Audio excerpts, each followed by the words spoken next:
Here we go.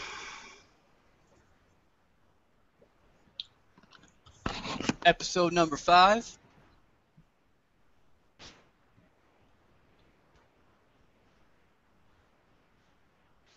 We have Santos and Kimmy, and we're going to talk about being a vegan versus being a meat eater.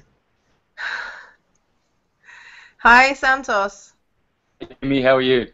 I'm very well, how are you? Great. Always great. Yeah, me too. Always great. Always vegan and always great. Yep. So I thought we could start the show off with, I wanted to let the viewers that are watching this show know that the reason we put this show, the reason we're quite brutal in what we say, because I've had a lot of comments about it being brutal and it's not the way to get people on the vegan lifestyle. The reason it's like that is because the way animals are treated is utterly brutal. And if we don't stand up for them, nobody will. So before they want to write comments saying that it's extreme, actually the way animals are used is extreme. So I just wanted to put that forward and start the show off with that thought. So yes. Yeah, I get the same thing, Kimmy, and what I reply is Excuse me. there's thousands upon thousands of very loving vegan people out there with loving shows and all lovey-dovey, be vegan, it's so nice and so nice. So if they want that, they can get it. But if they want the brutal truth, well, they can listen to our show. Otherwise, go to the lovey-dovey ones where everything's lovey-dovey, the animals are and fake. Yeah, they don't keep crocodiles in South Africa till the age of 3 and grow them up in pens, 100 in one pen with stinky, pooey, shitty water, and their eyes are infected. And why do they grow those crocodiles? So that at the age of 3 they can get a long bar like this. The crocodiles are only about 3 feet long. They get a long bar like that, like you showed in that video you posted yesterday on Facebook.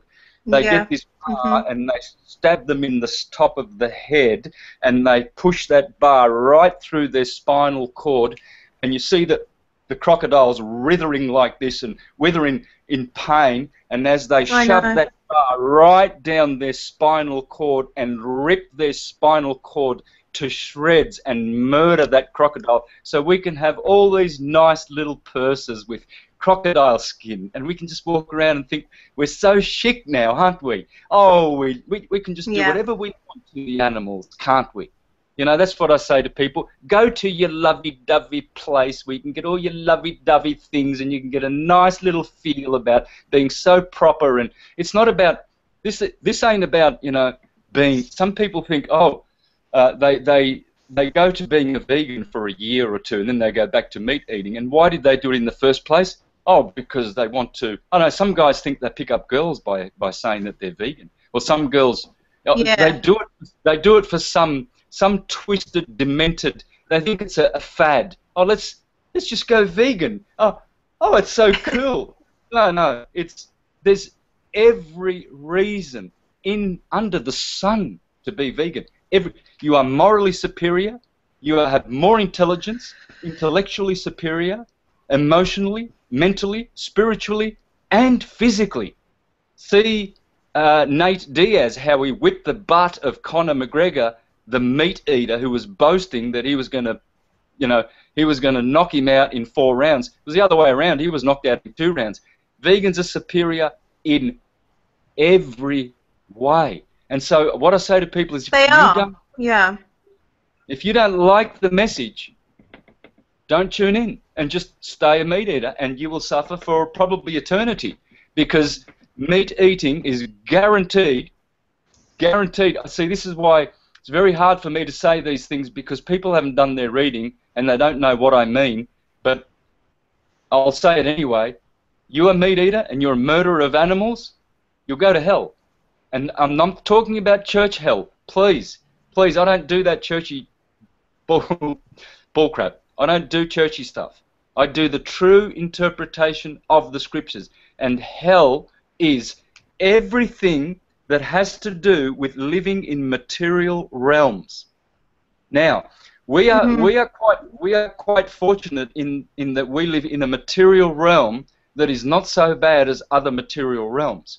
But should we get it wrong in this life, and our soul does not have the correct vibration in the afterlife, because that's what we're facing. We're facing an afterlife after this life. We're not here forever in this plane. And once we're moved on from this plane, we do have what's called a judgment. It's not God judging us. He doesn't sit there. It's the universal intelligence. It's the universal consciousness. It's we ourselves that judge us. And if we have blood guilt, if we have any kind of blood guilt, we will not ascend.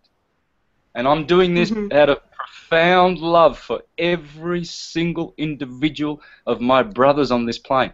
Profound love. They don't understand that. Yeah. Yeah. Are you still there? Can we hear? Yes.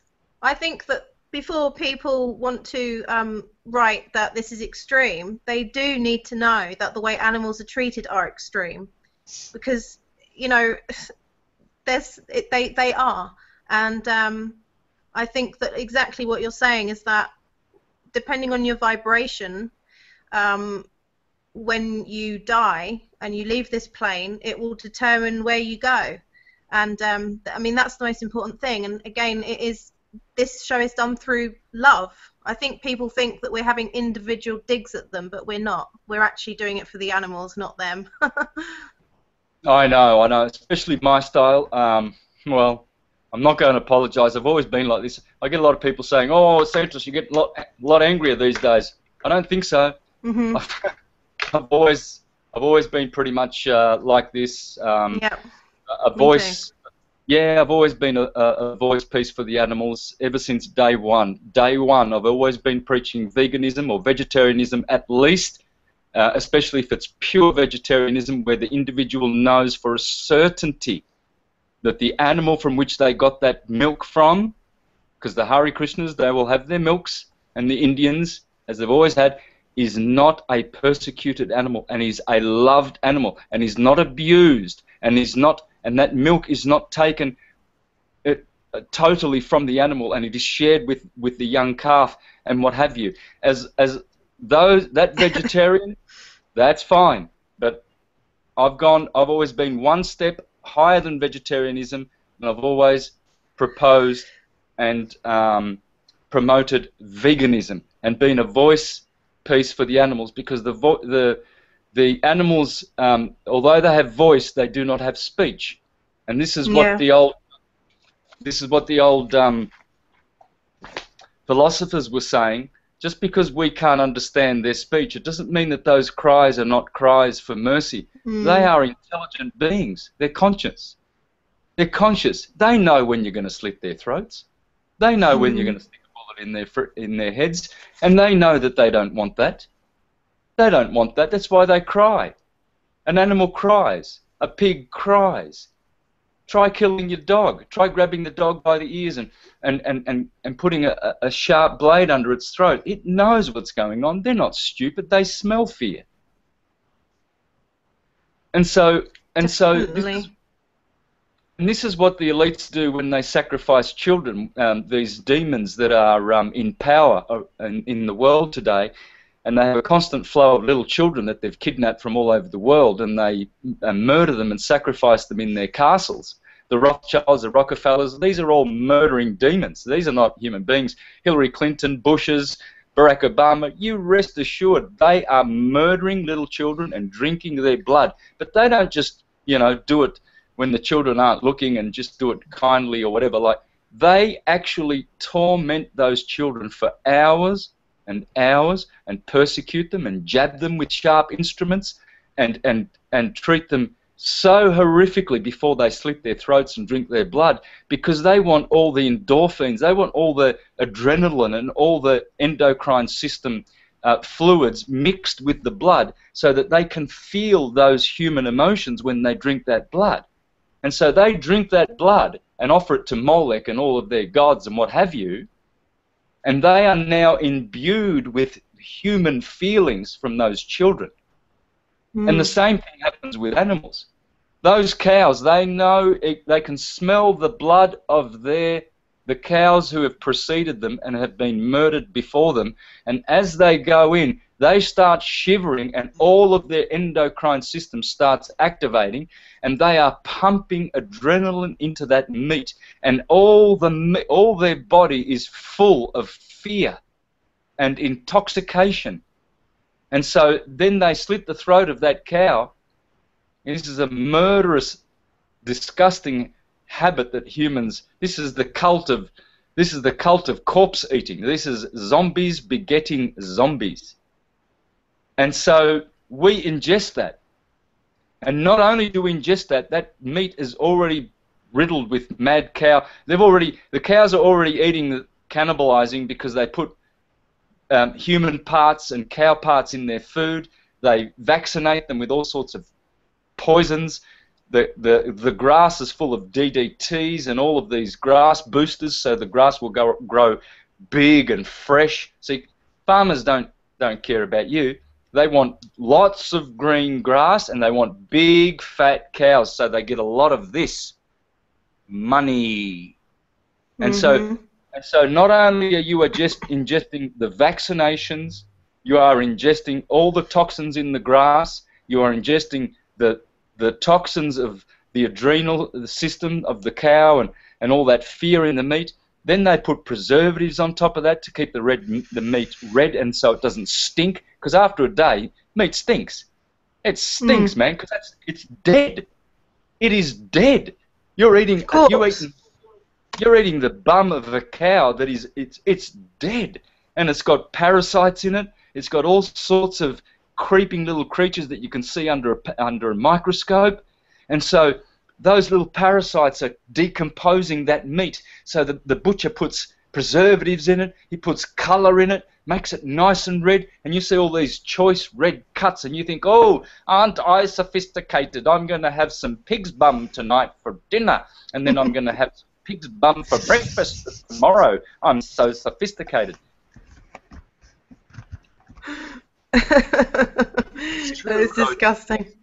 It is grotesque. It is the cult of death, and demons have taught this to humans. Humans are not meat eaters. Nothing about humans has to do with meat eating at all, at all, at all. And so the other day I was parked out the front of a butcher shop, and you see all these unconscious people walking into the butcher shop, and they come out with their plastic bag of corpse bits, carcass bits, cadaver, and it's like they're walking in like zombies. You can see them walking in. I want my animal. I have to have my animal. I need to eat that cow's bum. If I don't eat that cow's bum, how will I survive? Apples aren't going to keep me alive, are they? Legumes and nuts and seeds. Oh, that stuff, that's for rabbits. I need some bum. And you see, and they walk in and they come out with a little baggie of bum, and they walk home with their bum, and then they cook their bum, and they eat their bum, and guess what? You are what you eat. They love their bum. You are what you eat, exactly. That's right. That's why I did a video on vegans are sexier than meat eaters, because they are. Oh, you don't even have to say it. They know it. They're jealous. They see that sexiness, and they oh yeah, but you guys are skinny. Oh yeah, but you guys are you guys are but you don't eat meat. So my logic tells me you're unhealthy because you don't eat.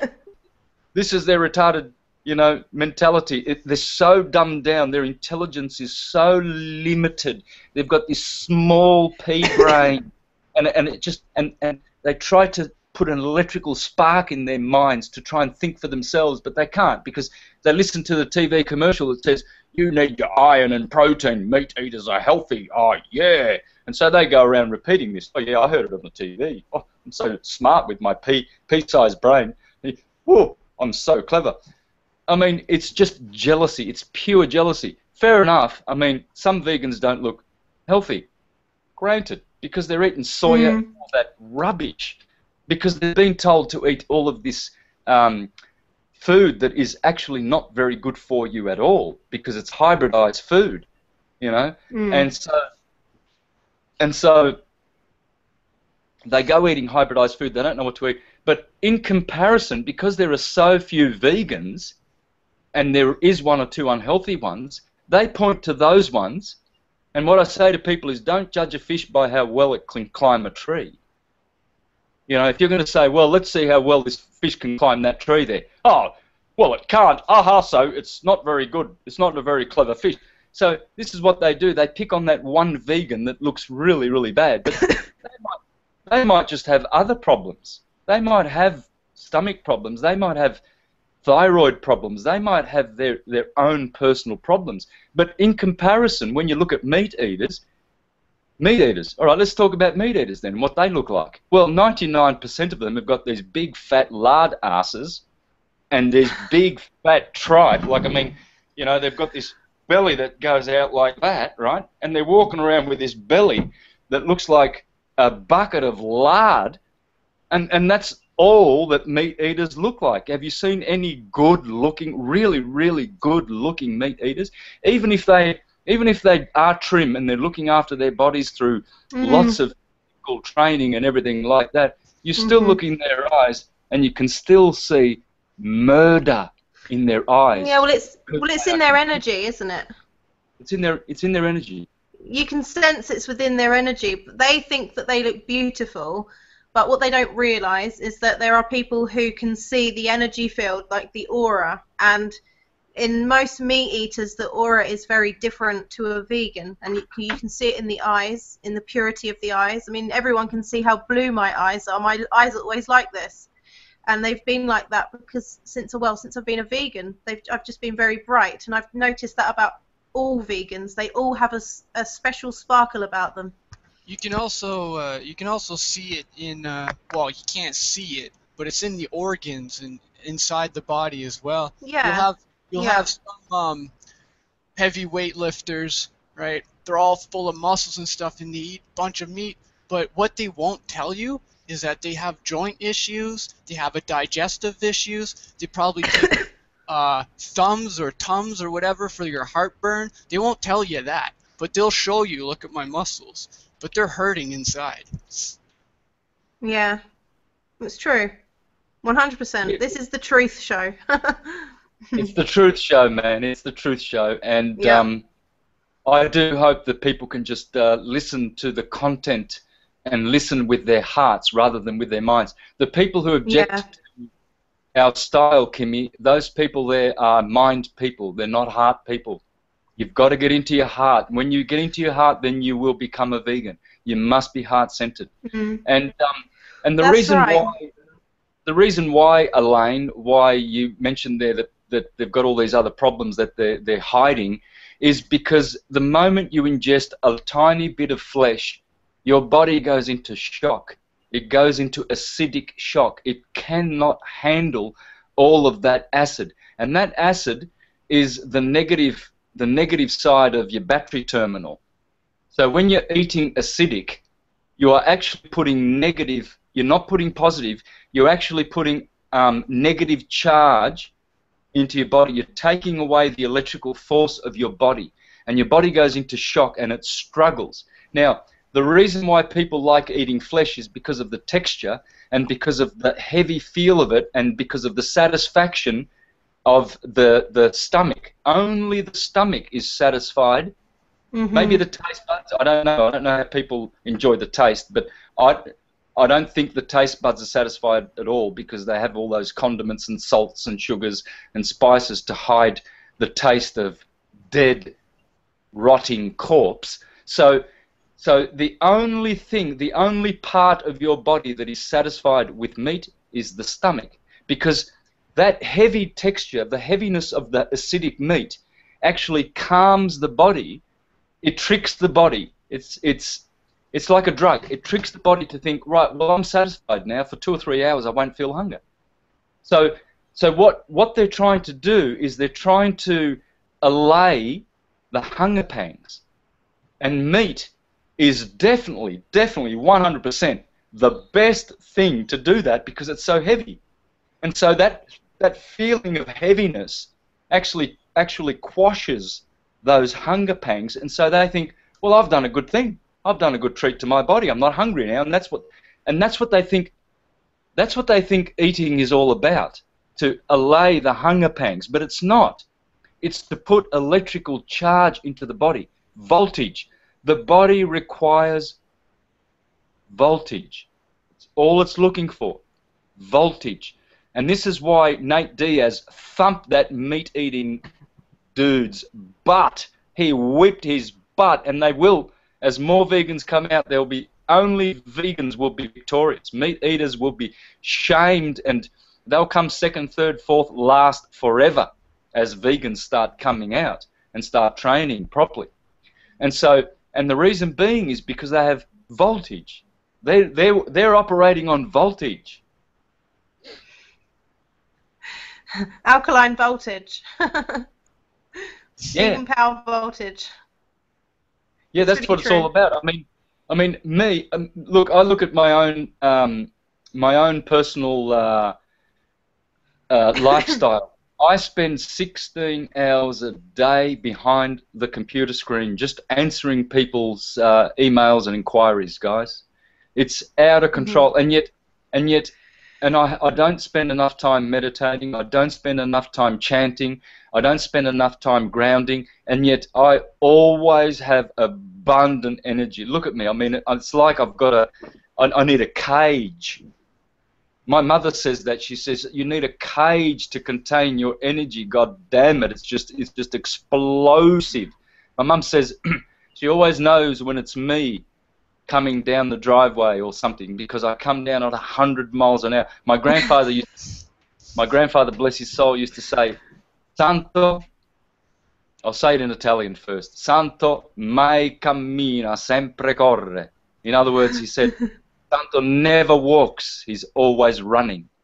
And that's because I've always eaten raw, I've always eaten green, I've always looked after my body. Yes, I was a meat eater up until 8 years ago. Yes, I was. I did eat flesh, but not a lot of it because it grossed me out. It would gross me out. I only ate it because I thought I had to eat it. I thought it was part of our diet. I was convinced. And so even though I was mainly a fish eater, pescatarian, and a little bit of chicken, man, I got rid of that stuff real quick when I opened my eyes. And guys, syncretism came to me in its full glory only weeks after I stopped eating meat. It was only weeks. I would never have acquired syncretism and all of the sacred sciences while I was a meat eater. There's never been a genius in history that was a meat eater. Never. Pythagoras, Plato, Plotinus, Plutarch, who we will read from today, Porphyry, Iamblichus, Da Vinci, Edison, all the greats. Well, I think sorry, you go on. Go on. No, you go, because I talk too much. Join in. Well, I was going to say that you were talking about the fake vegans, the one that do it as like a fad. Well, it's true because they're not doing it from their heart. They're doing it from their ego, their head. They're logicians. They're doing it from what other people think. When you become vegan and you're truly vegan, you know, because it's coming right from your heart, and you literally cannot tolerate it, so you'd never go back to eating meat. And that's how you know a real truther or a real vegan, a real person who's really found veganism. It's because it's really coming from their heart. They have absolutely no attraction to eating meat and dairy products. The attraction just gets completely shut down, or at least they might like it, but they won't. They will allow their heart to override those sort of feelings or those cravings. Do you know what I mean? Yep. I know what you mean, sister. Let me share something with you which is very profound, and it's not judgmental. I've been accused of being a dictator and judgmental and everything like that. No, because I don't speak from my opinion. I never have. I've never shared my opinions in public or in any of my presentations. It's all knowledge that we can all check and reference, and we can all verify for ourselves. And this is true, what I'm about to say to you. Meat eaters will not inherit God's kingdom. And whatever God's kingdom means to you, if that means you're going to go to nirvana, you're going to go to paradise, you're going to go to heaven if you're a Catholic, if you're a Hare Krishna, you're going to go to Vrindavan. Many people have different concepts. I'm not limiting this concept of heaven or God's kingdom to any individual's opinion about it. I am expanding it to the universal meaning of what it means. We are here for 70, 80 years in this flesh body, 90, 100, 120, 180 if you're a vegan. But this is the point. This particular life has a use-by date. Let's put it that way. A time limit. What really truly does happen after that, guys? This is the thing. We need to ponder this. Eventually, we will come into another life. We will have to merge into another life because this soul is immortal. We had a beginning in time, as the scriptures tell us. Yes, we were created by the Creator, but we are immortal. These souls are immortal. And what you have in your heart, each individual that is listening, is greatness. You are a human being. You are a wonderful creature, and your soul, after this body expires, your soul will go to another place. If you are a murderer in that you eat the flesh of sentient beings, you will not go to a better place than this place. You will not go to a better place than this place. You will not. And you'll go to your gurus and they'll say, oh yes you will, you can eat meat and you can do this and that and you'll go to heaven, God loves everybody, blah blah blah blah blah. Please pay heed, because they are opinionated teachers. They are self-glory seeking, self-serving people. Watch how much money they're making. You watch that they've got contribution boxes and they're just making money and they live in palaces. Watch those people. They are Mayavadis. They are false teachers, false prophets. And rest assured, 90% of these truthers that are on the radios and teaching truth, you know, I'm a truther. Promise you guys, they are teaching more lies than they are truth. I've mentioned the shills. Just go to my Facebook page, you will see who those shills are. The truth is based on the truth, not opinion. You will never ever ascend whilst you're a meat eater. You will not. You cannot. And that's and well, that I think is what it's funny is when you see these Muslims and Christians, and especially the Islam. I don't know if it's the same in Australia and the US, but they have halal meat and they have a section for halal meat. And I always say, and I say it out loud when I go in the supermarket, this is not halal. This is murder. Because they call it halal, but halal means prohibited, I think. That's what it means in Arabic.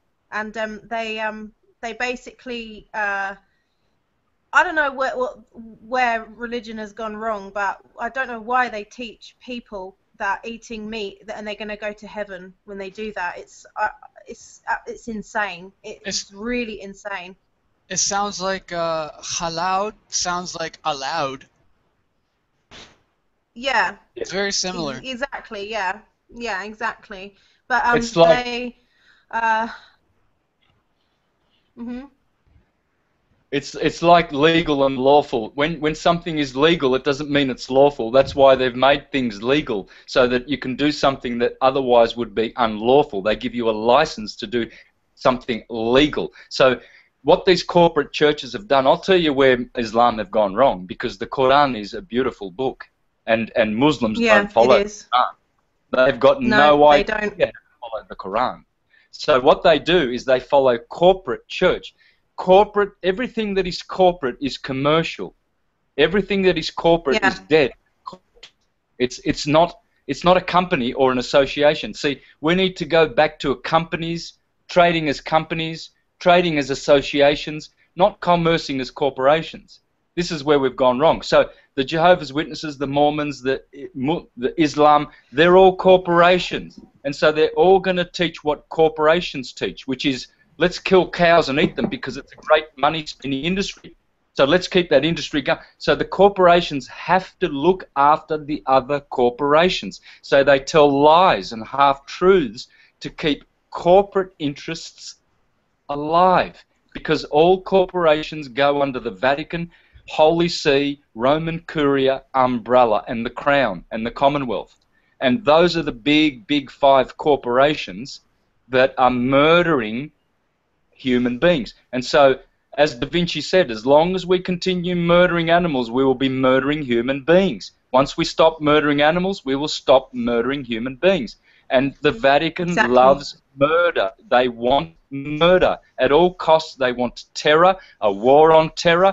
They want murder. They want killing, wars, because it puts more money in the banksters' pockets and it keeps corporations alive, whereas we should be destroying every single corporation that exists. They should be closed and shut down, and we should begin forming companies, associations, assemblies and congregations, and we should get united as brotherhoods in solidarity and get rid of corporations. That is our evil on the earth.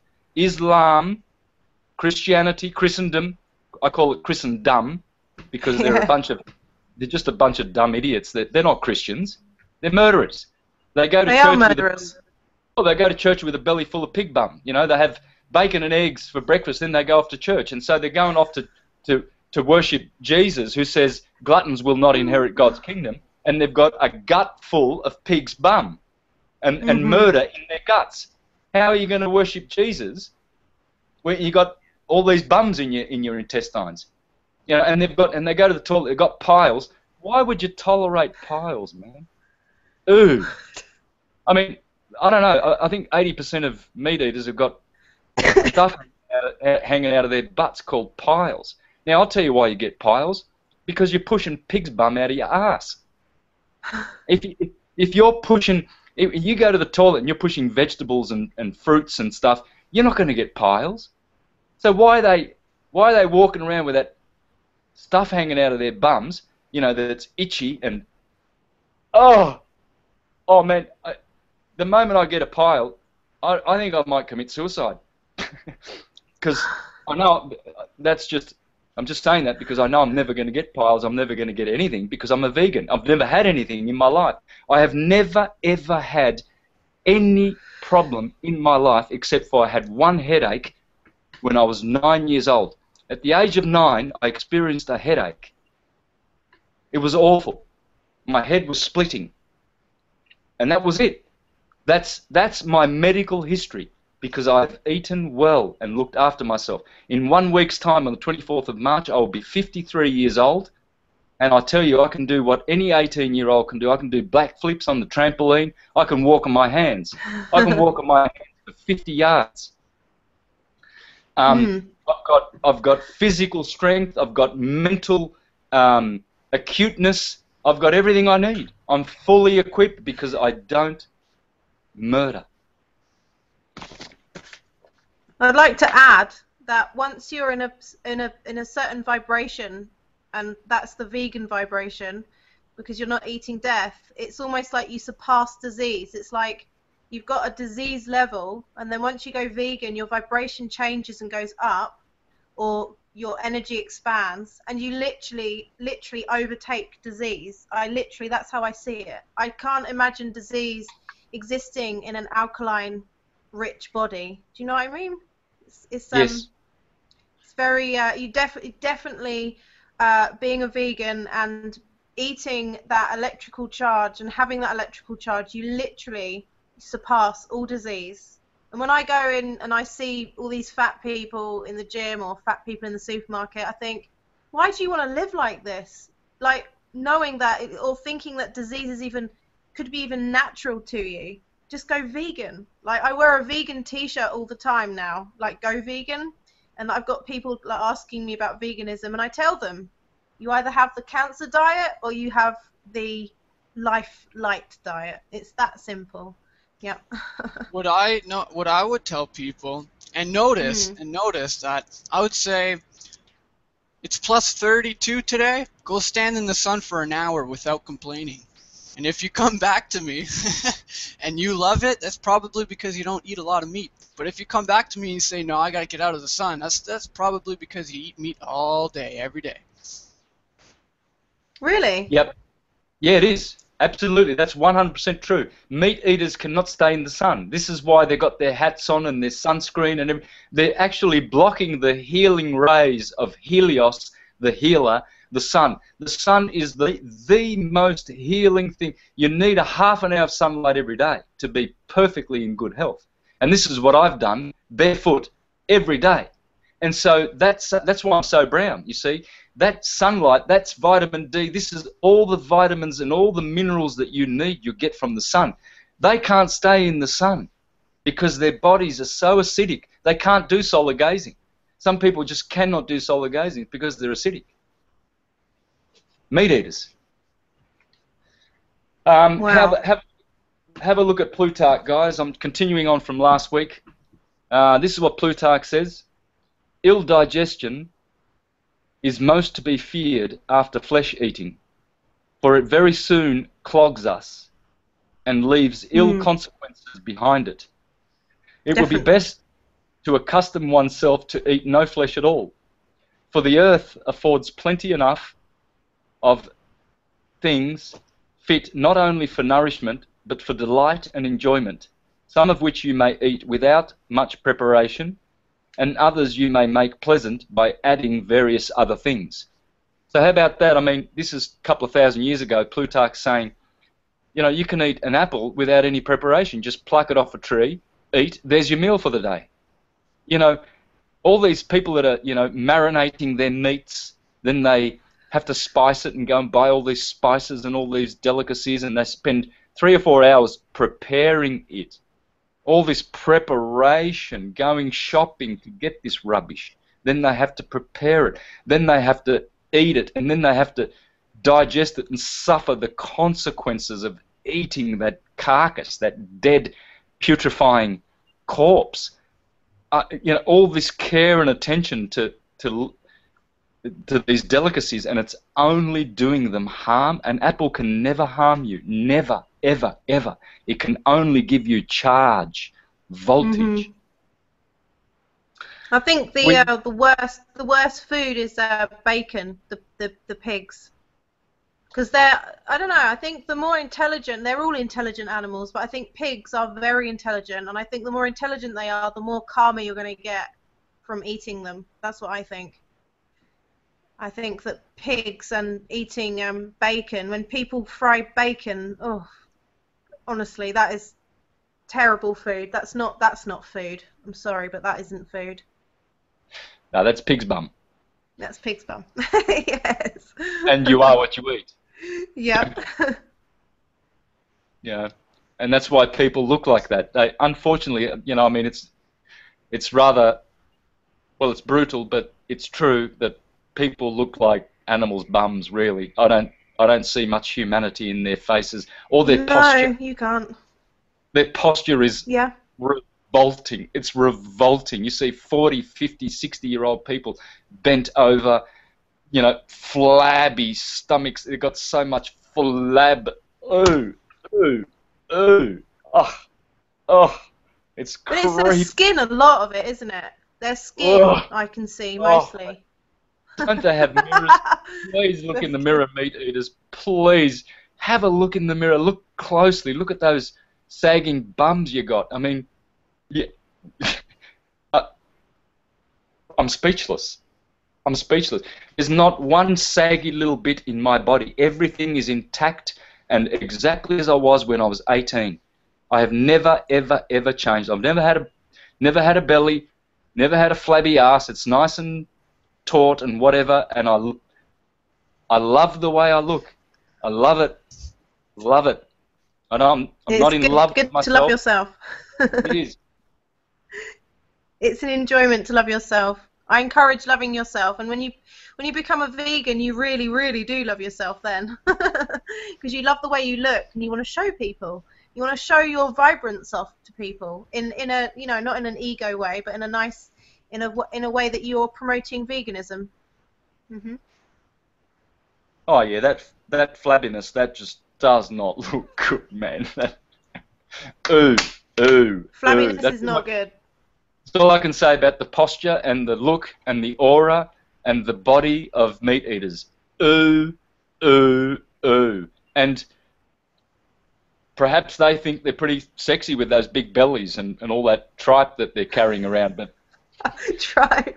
that might be your opinion, but it's not the universe's opinion, because I'm amalgamated with the universal opinion, which means I'm amalgamated with universal truth, and I don't get deluded. And therefore, this judge in here is correct, and this judge in here, in my heart, is correct. I have no false judgment.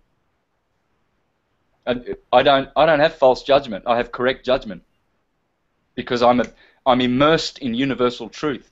I don't do opinions, and so they might have opinions. Oh yeah, my 100-pound tripe looks all right. That's just, everybody's got a bit of tripe. Yep, that's their opinion. It's, you know, apart from the stench that they emanate through their breath. I mean, I can't. When meat eaters come close to me, I have to get my own space, because I cannot stand their breath. Their breath is never fresh. If you want to get rid of bad breath, don't eat dead corpses, putrefying, rotting corpse. Simple. It is simple. It's as simple as pie. Yeah, stinky breath, stinky food. It's what you put in with what comes out, you know, and the flatulence that they've got. Whoa, Yeah. whoa. I mean, when you become a vegan, there's no problem with wind. It just doesn't happen. It doesn't happen. No. There's no wind problem. You see these people eating meat, they're farting every 3 seconds. You can't walk behind them. You can't walk in front of them. You can't talk to them. Their breath stinks. They've got gas. They've got all sorts of putrid emanations coming from their body, from their skin pores. I mean, the skin is your largest organ. The skin is emanating gaseous substance every moment you breathe. And so if you've got a corpse in your body, you're farting out of your skin pores, man. And you can smell that stench of their aura from a mile away. I can. Maybe they can't. I can too. Yeah, well, their senses are so dumbed down. They can't see, they can't hear, they can't smell, they can't taste anymore, and so they don't get it. They think it's all normal. Everything's normal, normal, normal land. But they don't see, because they haven't transformed. And once you transform through veganism, then you begin to see. Then you really see what the flesh eaters really look like. Your eyes are open. We can claim no great right over land animals which are nourished with the same food, inspire the same air, wash in and drink the same water that we do ourselves. And when they are slaughtered, they make us ashamed of our work by their terrible cries. And then again, by living amongst us, they arrive at some degree of familiarity and intimacy with us. So what he's saying is, we have intimacy with these animals, you know, these pigs and swine and hogs that we keep to murder, and we have an intimacy. We feed them daily. They look into our eyes. They see the murderer that's going to murder them one day, feeding them, and they know, because they're caged. They know those pigs that are caged in pigs' pens. They know that human being that's coming every day to feed them, and they have intimacy with, one day is going to turn with a knife and butcher them to pieces, and they know it, and they're not happy. They're not, because they're intelligent. And so this is what Plutarch's saying here. They make us ashamed of our work by their terrible cries. Being thus wicked and incontinent in inordinate desires, it is no less easy to be proved that men are more intemperate than other animals, even in those things which are necessary, e.g., in eating and drinking, the pleasures of which we, the non-human races, always enjoy with some benefit to ourselves. But you, pursuing the pleasure of eating and drinking beyond the satisfaction of nature, are punished with many and lingering diseases, which, arising from the single fountain of superfluous gourmandizing, you know, gourmet, fill your bodies with all manner of wind and vapours, not easy for purgation to expel. There you go, that's the wind and flatulence I was talking about. You're saying these meters just filling their bodies with wind and flatulence and all sorts of farty smells. Ooh, ooh, ooh. In the first place, all species of lower animals, according to their kind, feed upon one sort of food which is proper to their natures, some upon grass, some upon roots, and others upon fruits. Neither do they rob the weaker of their nourishment, but man, such is his voracity, falls upon all to satisfy the pleasures of his appetite, tries all things, tastes all things, and as if he were yet to seek what is the most proper diet and most agreeable to his nature, among all animals is the only all-devourer. He makes use of flesh, not out of want and necessity, seeing that he has the liberty to make his choice of herbs and fruits, the plenty of which is inexhaustible, but out of luxury and being cloyed with necessaries, he seeks the impure and inconvenient diet, purchased by the slaughter of living beings, by this showing himself more cruel than the most savage of wild beasts. For blood, murder, and flesh are proper to nourish the kite, the wolf, and the serpent. To men, they are superfluous viands. Superfluous viands. The lower animals abstain from most of the other kinds and are at enmity with only a few, and that only compelled by necessities of hunger, but neither fish nor fowl, nor anything that lives upon the land, escapes your tables, though they bear the name of humane and hospitable. So in other words, humans like to think that they are humane and hospitable when they invite their friends around for a bit of cow bum or some pig's bum. You know, just for a slice of flesh, they will deprive a sentient being of its life so that they can have a bit of, well, bum and flatulence and bad breath and all sorts of other diseases that come from rotting corpse that they ingest.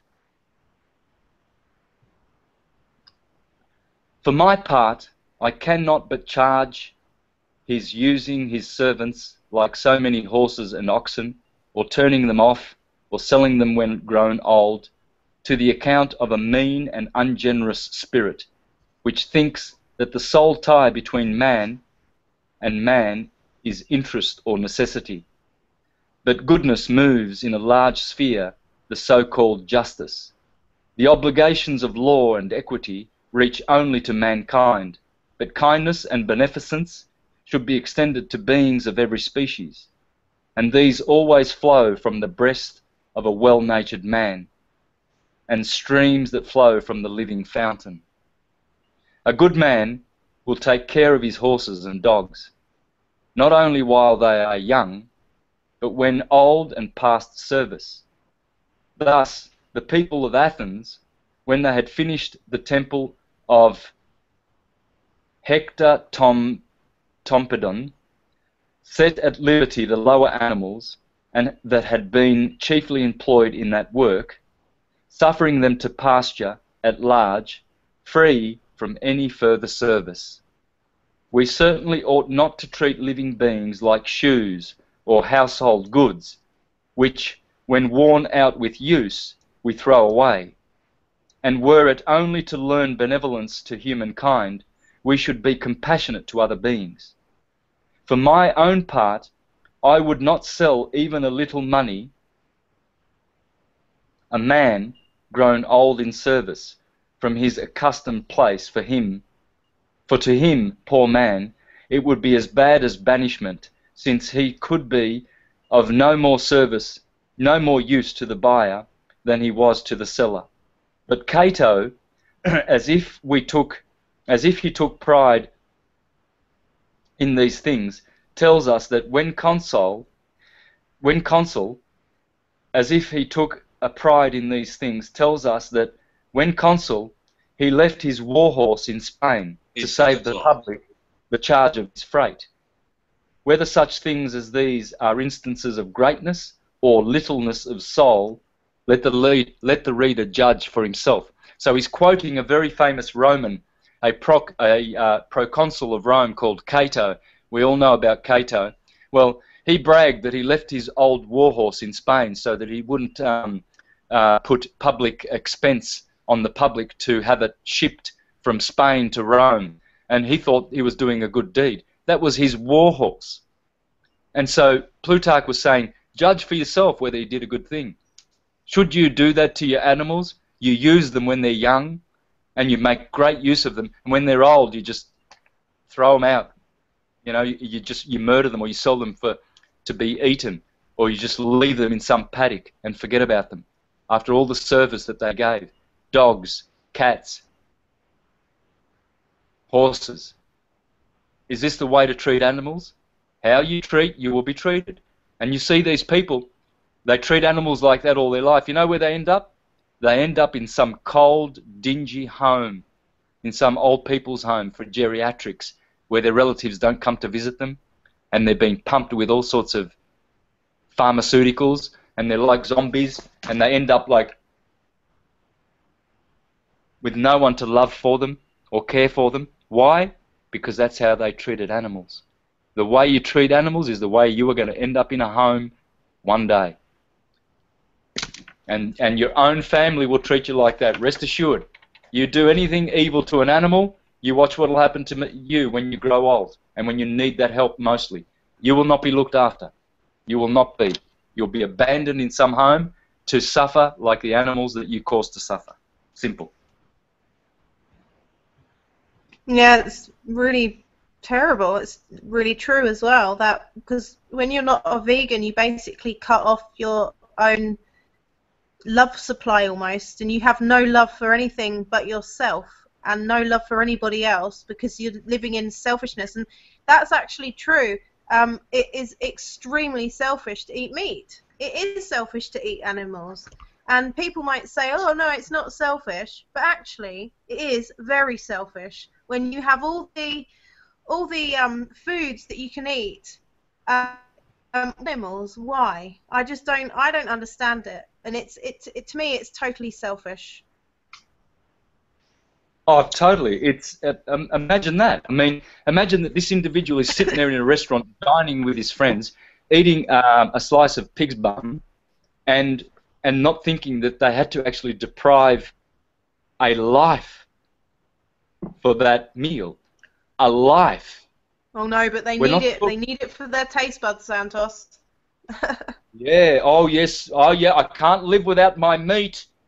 My meat. Your meat. Sorry. When was that pig's ass your meat? That pig's ass belongs to the pig. Those pig's trotters belong to the pig. The pig was walking with those trotters. The pig was doing poo with its bum. It needs its bum to do poo out of. Anything that does poo you don't want to eat. An apple does not do poo so you can eat it. A cow does poo. You don't want to eat a cow because it does poo. Anything that shits you don't put into your mouth. No. It's Pretty really simple. simple. Besides, Exactly, as I said. go. That book that you're reading from there, Santos, Yeah, those things that you were reading from, is that someone that obviously that's written that like centuries ago?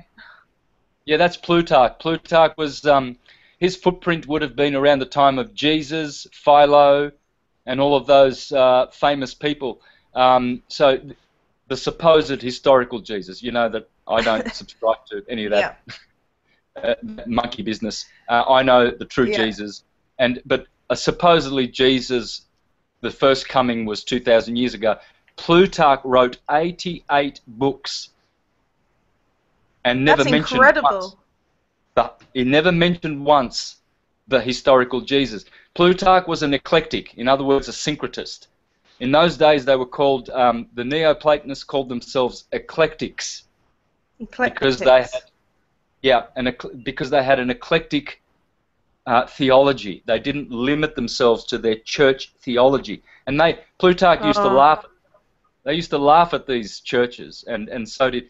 So Plutarch was in the middle of Plato and the Neoplatonists. So he was 400 years after Plato and 300 years before the Neoplatonists, which in subsequent shows I'll be reading from the Neoplatonists like Porphyry, who is my favourite philosopher of all time, and we will also be reading from Porphyry. But these are the writings of Plutarch that I'm reading from, and I mean I've got their books back in Victoria, where I come from. I'm now living in Queensland. I don't have all my books with me, but I copied these off the internet, and anyone can go to the internet and grab this. The article is called History of Vegetarianism, The Ethics of Diet, Plutarch, 40 to 120 AD. That's Anno Domini, or Common Era. Anno so Domini. he lived. Yeah, so he lived in the 1st century AD, and the reason why I'm reading from these ancient guys like Ovid, Pythagoras, Plato, is so that we can have history supporting our views. So we can have history showing that this has been a historical viewpoint. It's a true historical way of living. Meat eating is definitely not historical. It is only recent that these demons have introduced corpse eating to dumb us down. And if they're saying that in those days, I mean, goodness me, that is it's incredible that they had that, and they didn't have computers. They just had their intuition and their hearts and their transcendental science. That's all they had, and they're saying that then. I mean, we haven't come very far, have we? No. Well, we have. We have. They'll be proud of us. I'm sure they'll be proud of us. Yeah, the ones that matter have come very far. The ones that don't matter, don't matter. And unfortunately, it's very sad to say, it's not being judgmental, but the scriptures concur with me in that some people are just going to be animals till the day they die. They love it. They will be murderers. They will be murdered. And they will have no place in the higher realms. No place. And they will continue to incarnate, being born and dying and suffering in places of hell. And this is hell. It is hell. This plane where we are on here... I think it's hell. Yes, it can be described as hell. It's a pretty low place. Paradise. Yeah. It can be paradise too. Yes, it can. There are 3 conditions. There are 3 conditions on this plane: hell, purgatory, and paradise. Where we are is purgatory. Purgatory means to be purged, to be pure. Fire, pyro. You've heard the word pyromaniac, right? Yeah. Pyro, pure, purge, purgatory. We on this call, we are not in hell. The meat eaters are in hell. But what we're doing is we're transitioning from purgatory into paradise. So there's always 3 conditions on material terrestrial planes. And it's up to us. It's our choice whether we want to remain in hell, whether we want to purify ourselves in purgatory and transition to paradise. And paradise is here. It is one of the three conditions that are here. But how many people aspire to it? How many people find paradise? That's the question.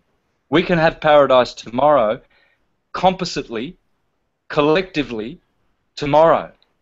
All we have to do is eliminate the demonic teachings. I'm here to bring back absolute truth to this plane. That's my job, and I'm committed to that. I've put away murder and falsehood, and I've sworn in my heart, and I have vowed that I will be a truther for the rest of eternity, and I will not practice any kind of evil and any kind of falsehood. And so my job here is to help us to transition from purgatory into paradise. Well, I think that this show is a truther show, and what we're saying is not opinions. So everyone who's listening who says that they don't like the way we put the show forward, we're talking the truth. We're not talking opinions. You know, it's not. We're not here. We're not having an ego battle here. We're talking the truth because we've dedicated our lives to show the truth, and that's it. Yep, that's absolutely true. I live the proof. I live the facts, and I show it to people, and they don't want to believe in it so much that they just find every excuse to just deny it. Man, I could run off like a couple of bananas, some oranges, a spinach, and I could have 4 hours of sleep, get up, go for a jog, go to work 8 hours unloading trucks, lifting up pallets, and hauling the pallets to the floor for 8 hours, jog back home, get home, lift some weights, go back to bed for 6 hours maybe, get that couple hours extra to sleep because that's a lot of energy I burnt, and then do it all over again. And all I do is eat plant because you've got electrical food. charge.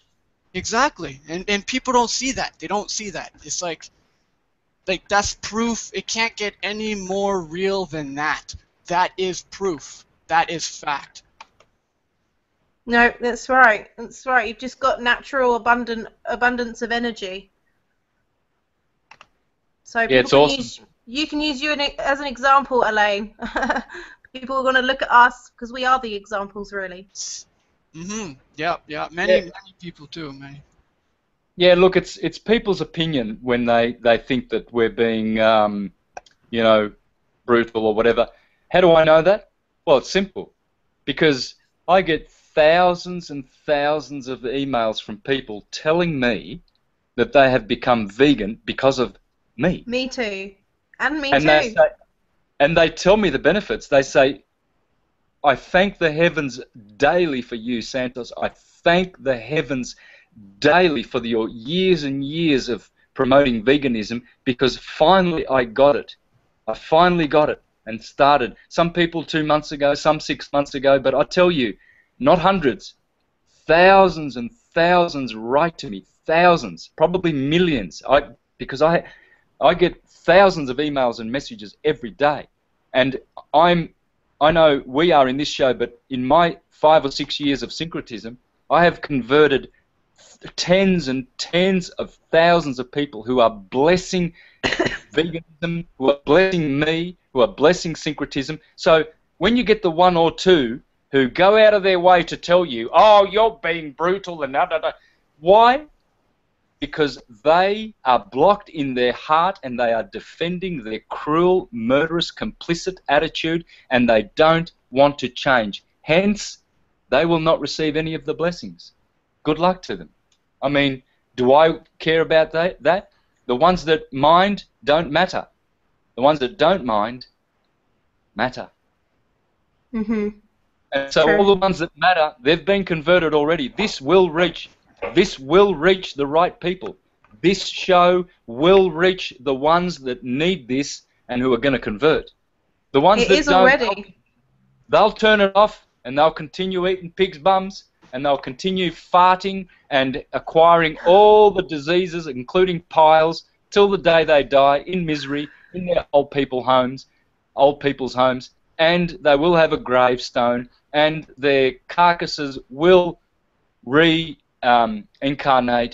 back in hellish planes. Good luck to them. Good luck to them. Yep.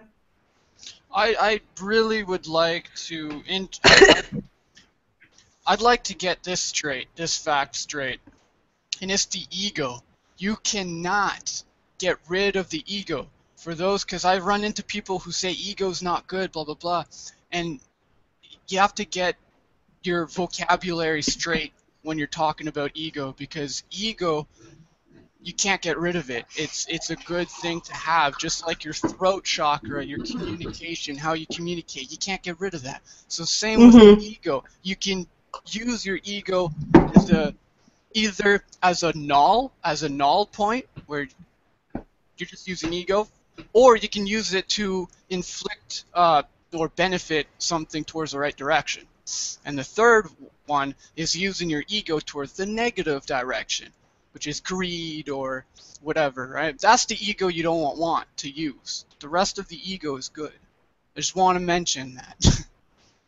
Yeah, that's right. That's true. That's right, Elaine.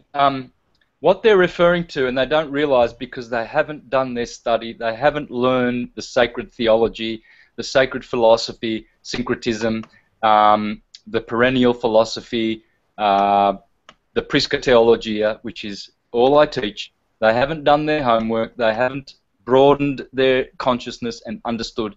There are two egos. There's the false ego, and there is the ego which you will always have and always will be. The false ego is identifying with the body. Hang on a tick.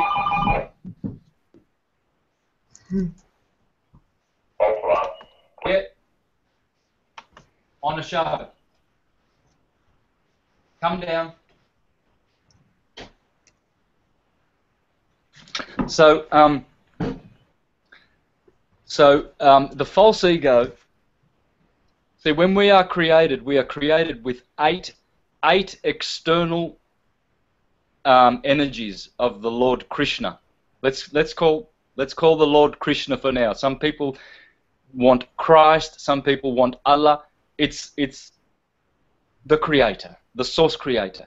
The Source Creator creates everything that exists, and we as human beings, we have 8 external potencies: ether, fire, air, water, and earth. They are the gross external potencies of the Creator. We are made with those 5 substances. Then there is the 3 subtle potencies, the 3 subtle elements: false ego, intelligence, and mind. So this is why I go on a lot about intelligence, and why we need to elevate our intelligence, because we have these 3 lower subtle energies of the Creator. We do have false ego, the body, identifying with the body. We do have material intelligence. We do have material mind. But what happens is, these are the 3 that we need to concentrate on. We need to lose the false ego, not the ego, because we have a spiritual ego. We have a spiritual intelligence, and we have a spiritual mind. And this is what people have not activated. And so vegans, when you become a vegan, you start realizing that mind, the higher mind. You start realizing the higher intelligence. You start realizing the higher ego, and you start acting from that place. And so this is why they hate us, the ones who are adamantly stuck in their meat-eating paradigm, because we have elevated, we have actualized. When you actualize, then you come from another place. And so you do not identify with your body anymore, so you don't need to eat bodies. You don't want to eat carcasses anymore. And this is why you look for more subtle substance to ingest, to feed your beautiful body with, because now you are actualized, and you are self-realized, you are God-realized. This is what it means to accept the Savior. The Savior is not some hocus-pocus dude in the sky who comes and says, "Oh, I'm going to save you because you're dumb." No, the Saviour is the higher ego, the spiritual intelligence, and the spiritual mind. And in astrology, these are the sun sign, the moon sign, and the ascendant, rising sign. And so in my case, I have Aryan intelligence, I have Piscean mind, my mind is Piscean, and my body is Leo, because that's my rising sign. And so your body takes the shape of the false ego. So, but that doesn't mean that if I act out those three signs, that I'm stuck in the lower realms. No, because I can actualize them, and I can have a higher Leo body, I can have a higher Piscean mind, and I can have a higher Aryan intelligence. And so this is why astrology is so important as well, because it's the stars, it's the ecliptic that gives us our nature. But our nature is material. But we also have a spiritual nature. And so what we have to do is we have to transmute the material side, elevate the false ego, the material mind, and the material body. Hang on, one tick.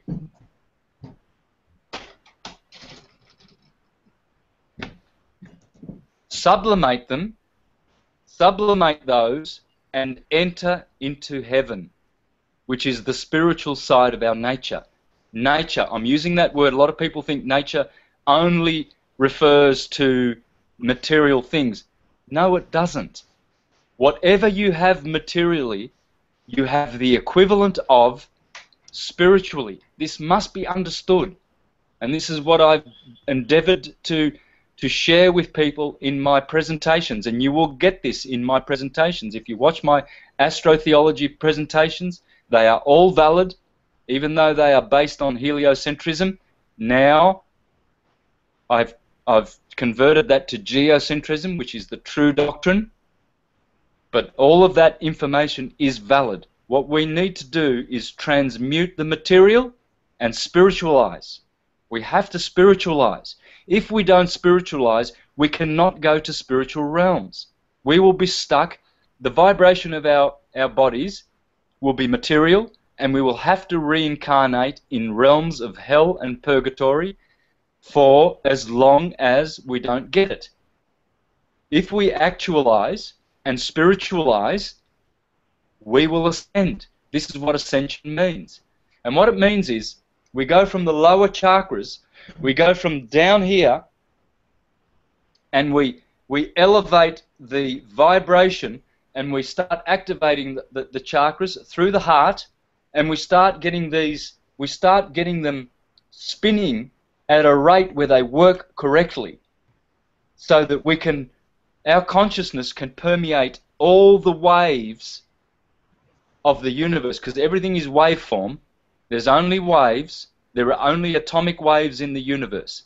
And the only way to penetrate the true reality is to spiritualize. We all have this ability. We are all spiritual beings. But meat eating deadens the spirit. It's what the scriptures say, gluttons will not inherit God's kingdom. A glutton is a meat eater, period. It's not someone who eats a lot. It's someone who eats what they shouldn't eat. And that is murder, death, corpse, cadaver, carcass.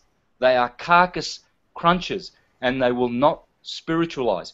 Don't listen to these Mayavadis and false teachers who say, oh, you can eat meat and you can do it, and you can practice yoga and ascend and everything like that. Please, please don't be deceived. You will not ascend. You will not sublimate. You will not transmute. So when someone is spiritualizing, is that when you become intolerable to, I don't know, fashions like designer fashion or certain things that materialistic people do? Because I found myself becoming very intolerable to even certain places, shops, for example. I just cannot stand the energy, and I just want to run. That's when you start spiritualizing. Yep. That's good. To spiritualize is our alchemical journey. It is the transmigration of the soul. The soul is transmigrating through this waveform material world, so that it can experience and taste this world with all its tastes and sights and pleasures, and so that it can learn from this material realm how to return to its source. So the transmigration of the soul is the story of sublimating our grosser energies to our more spiritual, refined energies, so that we can elevate, and so that we can be higher than the material suffering world, so that we can elevate. We spiritualize. We actualize our spiritual nature, and so this is called accepting the Christ. This is what it means to be saved. This is what it means. See, churchgoers say, "Oh, I'm saved by Jesus because I'm going to the Jehovah's Witness church. I'm saved." They're not, because they're still ingesting corpse. They're still practicing the death cult. They're still murderous. They're not saved. To be saved means to spiritualize and actualize the higher mind, the spiritual mind, not the material mind. See, these people are materialists. They think they're spiritualists, but they're not. They're materialists. And that's why I differentiate the difference between the Neoplatonic school and the Aristotelian school. All of the world, all the universities teach the Aristotelian materialist philosophy, and eating meat and everything material, and all of the false teachings of the globe, gravity, Big Bang, evolution, and relativity. Those are the big five false doctrines of the materialists. And you can't convince them. You will not convince a materialist that we're not living on a spinning globe. You can't do that. You can't teach them. You see, Tesla, who was a spiritualized vegan, he debunked gravity and relativity.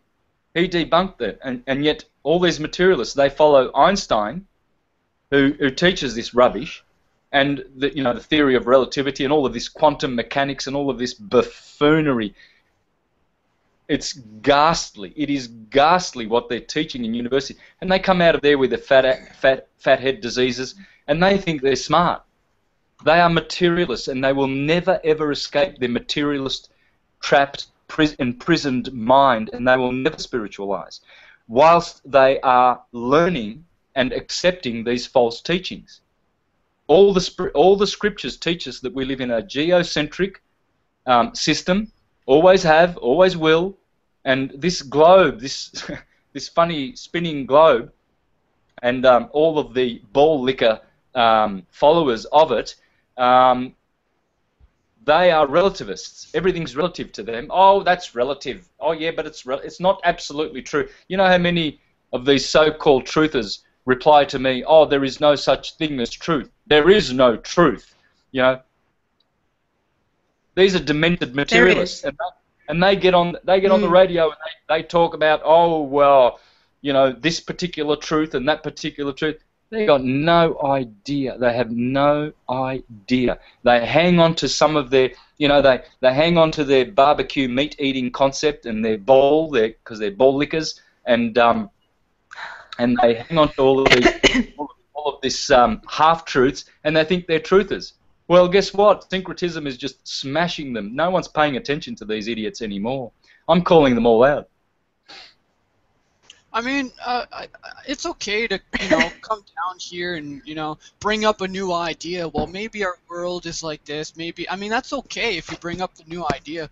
But to take that idea and isolate everything around it in ignorance, and then use it as a weapon to basically deceive the world, that's wrong. That's just not right. Yeah, see, these people will defend meat eating because the world is still meat eating. These people will defend because the world still believes in the globe. These people will defend relativism because the world still believes in relativism. So they have their cowardly backing for now, but very, very soon, rest assured, within months, The world will discard, the world will be conscious enough to discard all of those big five teachings, and where are they going to be left? Where will they be standing once the world has opened their eyes? These so-called truthers who are sticking with meat eating, relativism, Big Bang, and they hang on to, a few of these creepy teachings because, well, the crowd still hangs on to them. So they've got the backing of the crowd, but not the backing of the universe and absolute truth. Where are they going to be standing in a few more months when we really, really wake up? When people really stop en masse believing these demonic lies? Where are they going to be? They will be shamed forever. Their names will go in the book of shame, and I will make sure that their names will be in the book of shame just by preaching the absolute truth. Mm-hmm. I know, I mean, I say I'm not saying that, I'm this kind of hero that's going to do it all single-handedly. I'm saying that I will do my part. I'm not being arrogant, I'm being humble in saying that you and what I'm saying is, rest assured that I will be shoulder to shoulder with you if you join me in silencing the false prophets. I will be there with you. What I'm saying is, that is what I intend and what I have vowed, and I will be with all truthers standing shoulder to shoulder to silence the false prophets.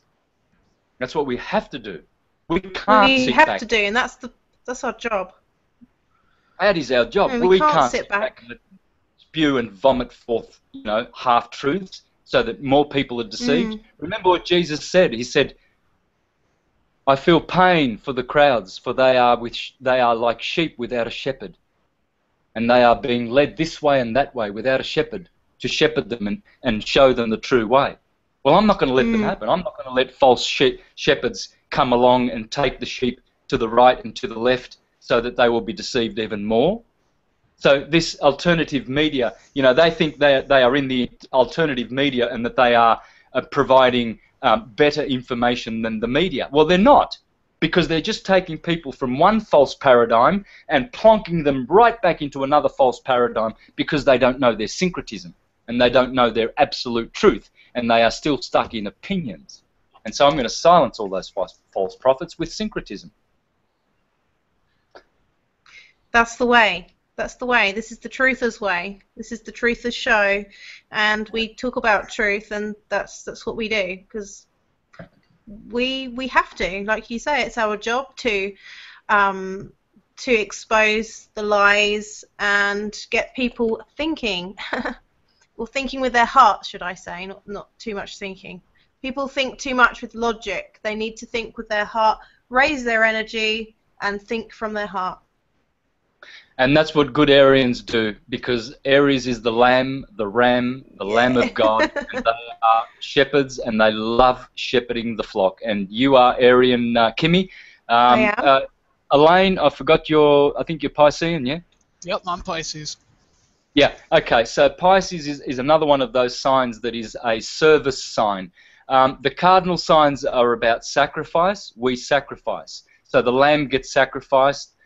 Capricorn, the goat, gets sacrificed. Cancer and Libra, these are signs of self-sacrifice. Okay? The mutable signs, Pisces and Virgo in particular, the fish and the bread, they serve. They love to serve. Pisceans are very serving. And so they want to serve mankind, and they have a vision. They are dreamers, and they want the best dream to come to fruition for humanity. They have one fish is always aspiring to the highest sublime understandings, and they have this urge, because Jupiter is the ruler of Pisces and Jupiter is the grantor, the benefactor, and they love to share that higher Pisces vision. And so I think it's a good blend. Aries is the Lamb of God and Pisces is the fisherman of men. And we love to fish for good men and women to bring them to the flock, and we love to shepherd them. So let's continue that. And we're up to show number 5. One day we'll be up to show 1,000, and all the world will be in the true flock. And Hare Krishna, And Jaya Radhe. And turning everybody vegan, slaying the demons, slaying the demons. Yes, this is demon slaying. This is slaying the false teachings. Literally. Literally, I love it. I love this show. It's amazing, and I get so many messages from people that say they love the show and how good it is, and it really is. It's the best show on YouTube. That's the end. It's the truther show. Yep. So yeah. All right, guys. So closing thoughts, and we've done an hour and a half. I think that's a good time limit. So go ahead, close off with your closing thoughts, and we'll finish up. Yeah, I think next week, hopefully we'll have a show next week, and we'll do some more demon slaying there. And I hope everyone loves the show, because we love the show, and stay tuned. Yeah. All right. Great. Cheerios.